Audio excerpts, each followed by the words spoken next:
Hello and welcome to the 7th presentation for the syntax seminar.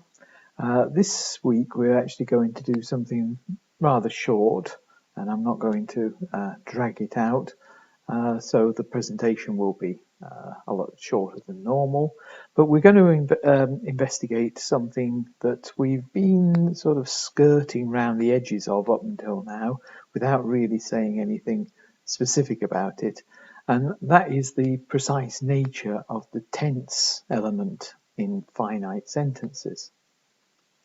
What we've said so far about this is that there is some abstract tense element that occupies the inflection position in a finite clause where there isn't any modal auxiliary or something like that. And the reason we've said that is that, well, something must occupy that position when there isn't any overt element, thing you can actually see like an infinitive to or a modal auxiliary, because tense itself is in complementary distribution with those things. So something seems to occupy that position, and we've assumed that that thing has to be some abstract, unpronounced thing. Moreover, there is seen to be some kind of relationship holding between the inflectional element and the form of the verb, because if we see when we've got one kind of inflectional tense like present tense, then the form of the verb is one thing, runs in this case. When it's past, it's another thing, ran. So clearly there is some kind of relationship that holds between this abstract inflection element and the form that the verb takes. But we've not really said anything much about that, or what's actually going on here. What's the relationship that causes the verb to have a different form? As it turns out, there is, in fact, a very simple solution, a fairly straightforward, sensible solution to this issue, which up until now we haven't really had the apparatus to be able to deal with. But since last week we introduced the notion of movement, it now turns out that there is quite a straightforward way of looking at the relationship between the inflectional element and the form of the verb. When we have an overt element in the inflection position, like a modal auxiliary, nothing happens to the verb. The verb itself is uninflected without any morpheme. Now, obviously, if there is an overt element in the inflection position, then the verb is unaffected. It doesn't have to do anything at all. It just can sit there inside the verb phrase being the verb.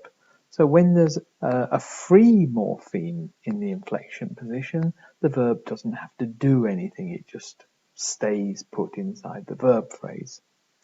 Now, if we suppose that in a tensed sentence where there is a tense element, that actually what's sitting in the inflection position isn't anything abstract at all, but it is actually the morpheme itself. The tense morpheme sits in the inflection position. Now, this is a normal inflectional element. It's a lexical item that has a form and a meaning, just as any other lexical items, and it has grammatical properties. And one grammatical property that distinguishes the tense inflection from all the other kinds of inflections is that the tense is in fact a bound morpheme. Now, with bound morphemes, they obviously differ from free morphemes, because a free morpheme doesn't need to be supported by anything. The tense as a bound morpheme, however, therefore needs to be bound by something, and particularly it needs to be bound by a verb. So when there's a bound morpheme in the inflection position, the verb has to do something. And specifically what we're going to claim happens is that the verb moves from the V position into the inflection position, and we get the tensed form of the verb formed by that movement. Okay. Now, Obviously, in finite clauses, in present tense clauses, then we'll have the present tense morpheme in that position. So you're going to get a different form of the verb depending on what the inflection is, because it'll be a different inflection in each case. Because this is movement from the verb position to the inflection position, we call it V to I movement. Last week we saw movement from the inflection position to the complementizer position, and we called that I to C movement. So there is V to I as well as I to C type movements. Now, a number of issues crop up from this analysis that need to be addressed. For example, how does the verb move into the inflection position if we're going to assume that the inflection position is already occupied by the tense morpheme? Well, what obviously happens when the verb moves to the inflection position is that it forms some kind of complex head, a head made up of two bits, the verb and the inflection. Now, we've seen such complex heads actually do exist elsewhere. For example, compound nouns are nouns formed by another noun sticking itself onto it, or perhaps an adjective. And we've seen phrasal verbs are verbs made up of a verb plus some prepositional element. Now, in those cases, we claim that what's going on there is head adjunction.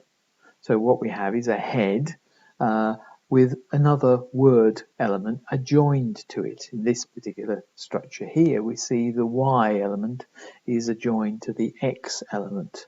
The mother of Y is X and the sister of Y is X, and that's an adjunction position. So what we can assume is going on when the verb moves to the inflection is that actually what it does is it moves and adjoins itself to the inflection to form a complex inflectional element made up of the inflection and the verb. So what we end up with then is basically a head adjunction situation. Another issue that arises is to do with the fact that in English not all tensed forms of the verb, particularly the past tense, are formed by the verb plus the -ed morpheme. For example, the verb be, when it attaches to the past tense, isn't pronounced beed. Instead, it's pronounced was.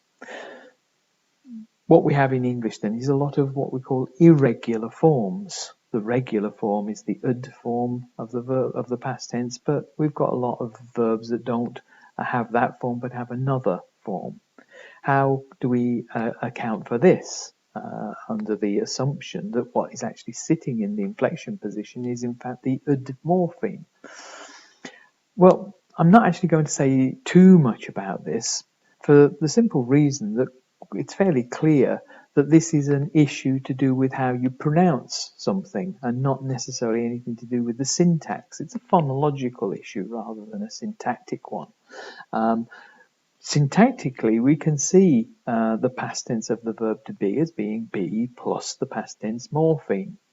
And that thing then gets pronounced somehow else, not like bead, like the regular form, but by this special irregular form. What that indicates, however, is that, well, we've got to say something about the way syntax interacts with phonology. We've already seen that there are these different levels of describing a structure syntactically. You've got the D structure, the level of describing the structure of a sentence before any movement takes place. And then we've got S structure, the level of description of the structure after the movement takes place. Now, obviously, it's not S structures that come out of your mouth when you're speaking sentences.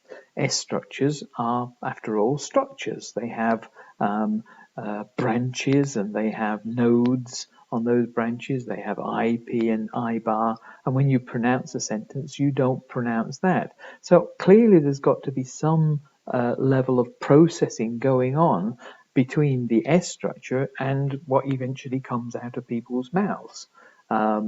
So we can see that then the processing of the sentence doesn't stop at S structure. There's something that comes along afterwards, and a lot of that is to do with phonology. It's to do with how you pronounce the sentence. So we can see that there is some post-syntactic phonological processing going on based on the S structure, that eventually turns the thing into a set of instructions to your articulators as to how to produce sounds. Okay, so what we're going to claim then is that as far as S structure is concerned, these irregular forms are just the verbs plus this past tense morpheme. It's just that once you then shove that through the phonological component, that will alter. There will be some readjustment rules going on and telling us that we actually pronounce this thing was rather than beed. Now, as we've seen, we can get V to I movement, and we can also get I to C movement. Does that mean to say that you can move the verb from the V position to the C position via the I position? Well, as it turns out, yes, it seems that there are some verbs that actually allow this. Consider this structure we've got here. We've got Mary, the past tense morpheme, the base form of the verb to be, plus tall, its complement. Okay. Well, what's going to happen here is because we've got the past tense morpheme that needs to be bound, the verb is going to move into the inflection position. Of course, it won't get pronounced as bead, as we've just seen. It'll be readjusted to the form was, so we're going to get Mary was tall. Now, if we want to turn this into a question, we have to operate some inversion, that is I to C movement. And what is going to move here is the verb was, which is the verb to be plus the past tense morpheme.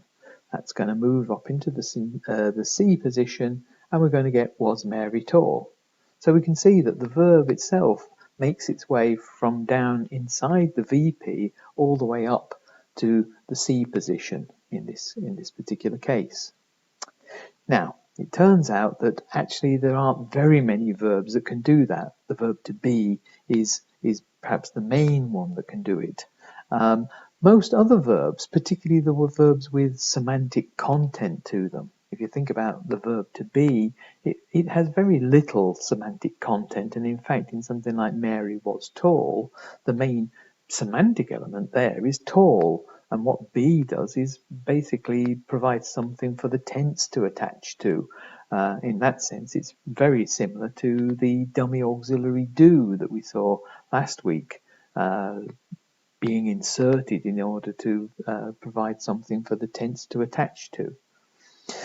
Main verbs with semantic content, however, don't behave like be at all. Most of them, you cannot move verbs into the C position. So if we took a sentence like this, Mary past tense smile, you couldn't form an interrogative with by moving the verb into the tense position and then up into the C position. So you couldn't say smiled Mary. You can do that in some languages. For example, German, this would be a perfectly good yes-no question. But English doesn't allow that. For some reason, English verbs don't like to move all the way up to the C position, mostly, particularly the semantically contentful ones. They like a lower position for some reason or another. But if we want to form a question, something has got to move, and in particular, it's the inflectional element that has to move to the C position. Now, once the inflectional element is up there, obviously it can't be supported by the verb. The verb can't move all the way up to the C position in this case.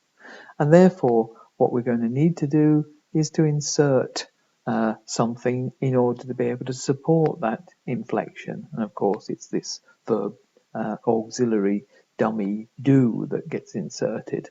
So we end up with dude, Mary smile. Of course, you don't pronounce it dude, you pronounce it did, because there is some phonological readjustment rule after the formation of this S structure. Okay, so that's all I want to say. Let me just quickly summarize the whole thing. We've said here that tense morphemes are actually lexical items in and of themselves, and they occupy the inflection position. In other words, they have the category of an inflection. However, they differ from other members of this category in as much as that they are bound morphemes rather than free morphemes like the modal auxiliaries or this infinitive to.